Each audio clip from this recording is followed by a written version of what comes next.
Hello everyone, I welcome you all to your very own YouTube channel. This is your educator Shefali Agrahari and आज हम देखेंगे part number 4 of our question practice series. तो चलिए शुरू करते हैं। हमारा पहला क्वेश्चन है, in 5 kingdom classification of Whittaker there is no mention of option 1 viruses, option 2 viroids, option 3 lichens and option 4 all of these. इस क्वेश्चन में हमें बताना है कि जो 5 किंगडम क्लासिफिकेशन सिस्टम था जो कि विटाकर ने दिया था, तो उसमें इनमें से कौन सा ऐसा ऑप्शन है जो कि उन्होंने मेंशन उसमें नहीं किया था। देखिए 1969 में आर.एच. विटाकर ने 5 किंगडम क्लासिफिकेशन सिस्टम को प्रपोज किया था एंड उन्होंने जितने भी लिविंग ऑर्गेनिजम्स थे उनको 5 किंगडम्स में क्लासीफाई कर दिया था, ग्रुप में रख दिया था on the basis of certain characteristic, जैसे cell structure, body organisation, mode of nutrition, mode of reproduction. इन सब के बेसिस पे उन्होंने 5 किंगडम्स में सारे के सारे लिविंग ऑर्गेनिजम्स को रख दिया था। पहला किंगडम था kingdom Monera, second was Protista, then Fungi, Plantae and Animalia. ये 5 किंगडम्स थे। तो उन्होंने ना वायरसेस का जिक्र किया था उस पर, ना ही वायरॉइड्स के बारे में बताया था, ना ही लाइकेंस के बारे में। तो इसका सही आंसर हो जाएगा all of these, option number 4। Then the next question is, all single celled eukaryotes are placed under option 1 Monera, option 2 Protista, option 3 Fungi and option 4 Animalia. तो इसका सही आंसर हो जाएगा ऑप्शन नंबर 2 प्रोटिस्टा। प्रोटिस्टा में single celled eukaryotes को रखा गया था। मोनेरा में तो प्रोकैरियोट्स थे एंड फंजाई, एनिमेलिया ये दोनों ही यूकैरियोट्स हैं, पर ये है मल्टी सेलर जनरली होते हैं, ना कि यूनिसेलर। तो इसका सही आंसर हो जाएगा Protista, option number 2। Then the next question is, the book Species Plantarum was written by. हमें बताना है ये जो बुक है स्पेशीज प्लांटेरम ये किसने लिखी थी। Option 1 Clements, option 2 Linnaeus, option 3 Warming and option 4 A P. De Candolle. तो इसका सही आंसर हो जाएगा ऑप्शन नंबर 2 लीनियस। लीनियस ने ये बुक लिखी थी Species Plantarum. Then the next question is, scientific name of sunflower is. हमें बताना है कि सनफ्लावर का साइंटिफिक नेम इनमें से कौन सा है। Option 1 Avena sativa, option 2 Sorghum vulgare, option 3 Helianthus annuus and option 4 Solanum nigrum. तो इसका सही आंसर हो जाएगा हेलियांथस एनस। एविना सटाइवा ओट का नेम है, Sorghum vulgare is for jowar, Solanum nigrum ये है मकोई का पेड़ and it is also commonly known as black nightshade plant. Then the next question is, aflatoxin was discovered in option 1 aspergillus, option 2 agaricus, option 3 rhizopus and option 4 penicillium। इस question में हमें बताना है कि एफ्लाटॉक्सिन को किस में डिस्कवर किया गया था। So the right answer is Aspergillus. Aspergillus फ्लेवस और पैरासाइटिकस, इसमें इस एफ्लाटॉक्सिन की डिस्कवरी की गई थी। It is a poisonous carcinogenic toxin. तो इसका सही आंसर हो जाएगा option number 1। Then the next question is, bread mould is a common name of option 1 Agaricus, option 2 Bacillus, option 3 Rhizopus and option 4 Batrachospermum. तो इसका सही आंसर हो जाएगा राइजोपस। राइजोपस को हम लोग कॉमनली ब्रेड मोल्ड के नेम से जानते हैं। It is a saprophytic fungus. Bread में अक्सर जो फंगस लग जाता है दैट इज राइजोपस। तो इसका सही आंसर हो जाएगा option number 3। Then the next question is, parasexuality in fungi was discovered in option 1 syncritium, option 2 Rhizopus, option 3 Agaricus and option 4 Aspergillus. तो देखिए पैरासेक्सुअलिटी जो है इसको किस में डिस्कवर किया गया था। It was discovered in Aspergillus nidulans by Pontcarvo and Roper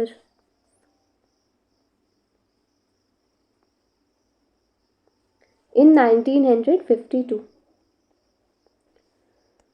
Then the next question is the winged pollens are found in. winged pollens हमें किस में मिलते हैं? Option 1 citrus, option 2 cycas, option 3 Pinus या फिर ऑप्शन 4 गिंको। तो इसका सही आंसर हो जाएगा पाइनस। पाइनस में हमें विंग्ड पोलेंस देखने को मिलते हैं। Then the next question is the repeating unit of glycogen is option 1 fructose, option 2 mannose, option 3 galactose and option 4 glucose. तो हमें इसमें बताना है कि ग्लाइकोजन की रिपीटिंग यूनिट क्या है। So the answer is option number 4 glucose. Then the next question is formation of bivalents during meiosis occurs at option 1 leptotene, option 2 zygotine, option 3 diplotin and option 4 पैकिटीन।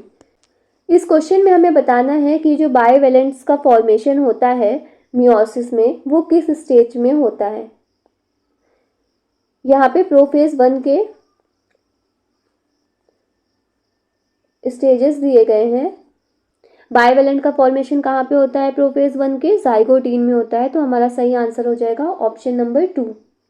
Then the next question is the term nucleolus was coined by option 1 Bowman, option 2 Robert Hooke, option 3 Leeuwenhoek and option 4 Strasburger. इस question में पूछा गया है कि जो nucleolus term है ये किसने दिया था। So it was coined by Bowman. तो इसका सही आंसर हो जाएगा option number 1। Then the next question is which of the following is simplest amino acid. Option 1 alanine, option 2 glycine, option 3 tyrosine and option 4 lysine. इस question में पूछा गया है कि सिंपलेस्ट अमीनो एसिड कौन सा है। The answer is glycine.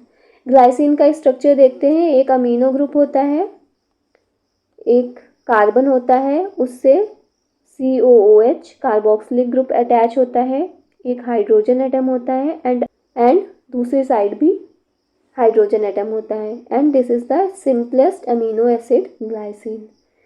Then the next question is the phase of cell cycle during which DNA polymerase is functionally active. Option number 1 is G2, option 2 G1, option 3 M phase and option 4 S phase.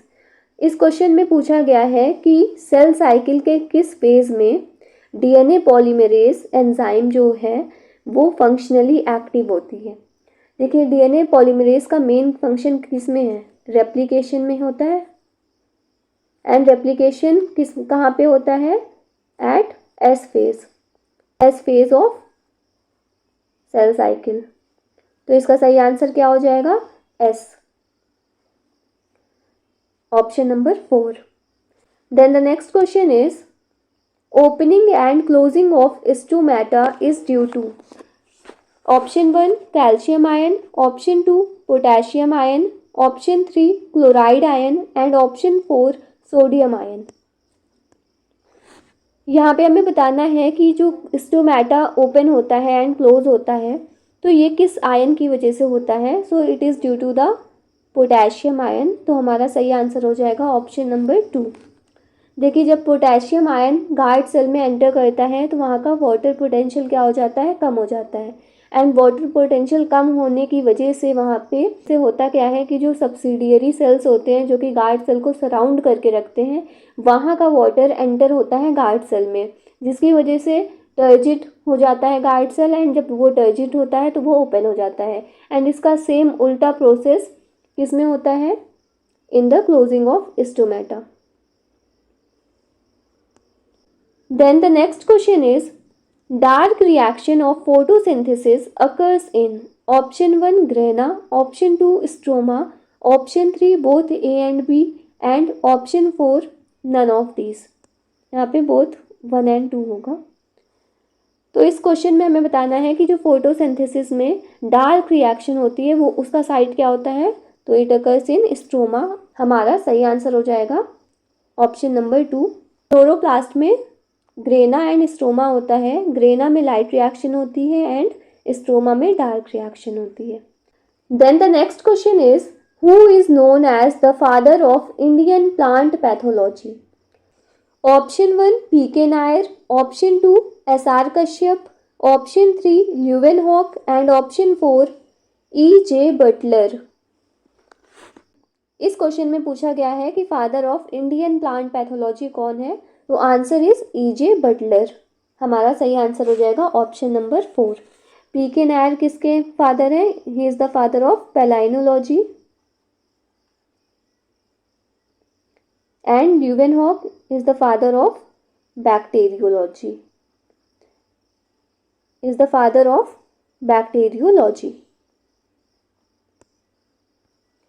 Next question is, if the number of chromosomes in egg cell is 8, then what is the number of chromosomes in endosperm?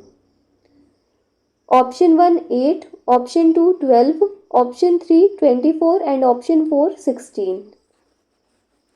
इस question में हमें ये बताना है कि अगर egg cell में number of chromosome 8 है तो फिर नंबर ऑफ क्रोमोसोम एंडोस्पर्म में कितने होंगे।